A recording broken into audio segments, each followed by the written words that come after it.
Good morning all of you. आज हम आपको इस वीडियो में सामान्य अर्थव्यवस्था के बारे में कुछ समझाने का प्रयास करेंगे।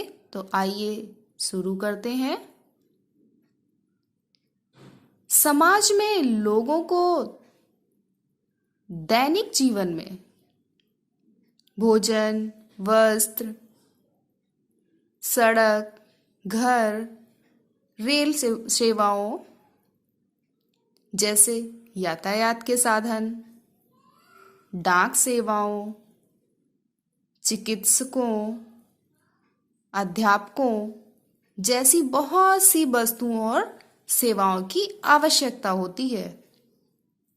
समाज में किसी भी व्यक्ति के पास वे सभी वस्तुएं नहीं होती जिनकी उसे आवश्यकता होती है।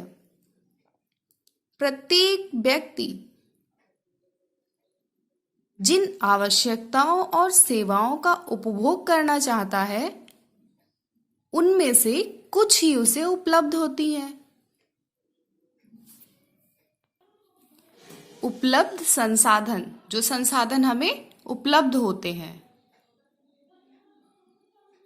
वे आपकी सभी इच्छाओं को संतुष्ट करने के लिए हमेशा कम ही होते हैं, दुर्लभ होते हैं। इसी प्रकार एक राष्ट्र के संदर्भ में आप कितने भी धनी क्यों ना हो, आप उपलब्ध संसाधनों के द्वारा एक देश के लिए जो भी करना चाहते हैं कभी भी प्राप्त नहीं कर सकते। संसाधनों की कमी जीवन का कड़वा सच है। यह एक सार्वभौमिक समस्या है। यह व्यक्तिगत स्तर पर व्यष्टि अर्थशास्त्र तथा संपूर्ण अर्थव्यवस्था के स्तर पर समष्टि अर्थशास्त्र पर विद्यमान है। इसका समाधान कभी नहीं किया जा सकता, इसे केवल प्रतिबंधित किया जा सकता है। संसाधन केवल कमी या दुर्लभता के ही नहीं बल्कि इनके वैकल्पिक प्रयोग भी होते हैं। व्यष्टि स्तर पर एक किसान अपनी भूमि पर चावल, गेहूं या गन्ना उत्पादित करने का निर्णय ले सकता है और समष्टि स्तर पर देश की सरकार सुरक्षा, वस्तुओं की खरीद के लिए तथा जो व्यक्ति जिनके पास घर नहीं है उनको रैन बसेरे बनाने के लिए कर प्राप्तियों का प्रयोग करने का निर्णय ले सकती है।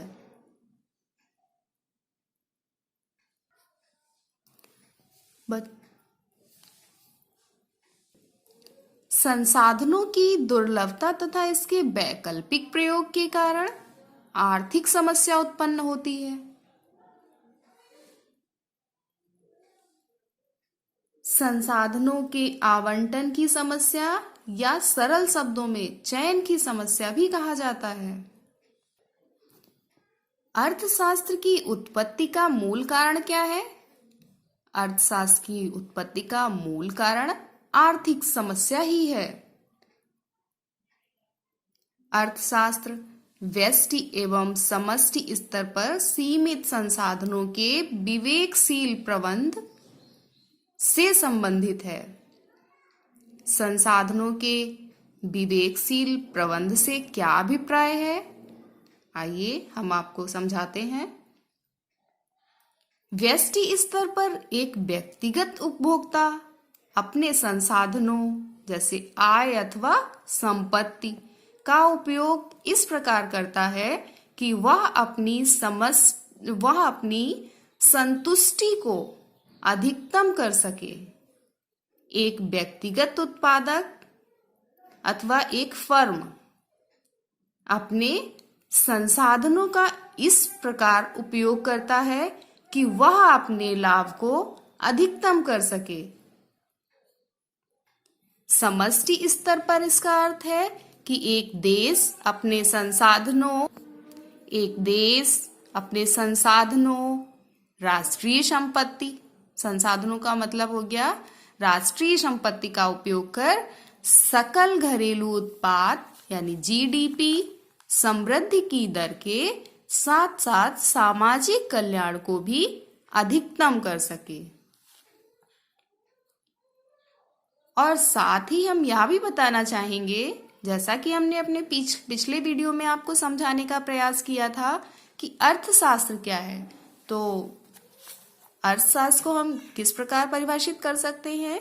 अर्थशास्त्र वह विषय वस्तु है जो कि सीमित संसाधनों, जिसमें हमारी इच्छाओं की तुलना में के विवेकशील प्रबंध से इस प्रकार संबंधित है कि व्यष्टि स्तर पर एक उपभोक्ता अपनी संतुष्टि को अधिकतम करने में सक्षम होता है एवं एक उत्पादक अपने लाभ को अधिकतम करने में सक्षम होता है, तथा समष्टि स्तर पर एक देश अधिकतम संभावित जीडीपी समृद्धि तथा अधिकतम संभावित सामाजिक कल्याण प्राप्त करने में सक्षम होता है।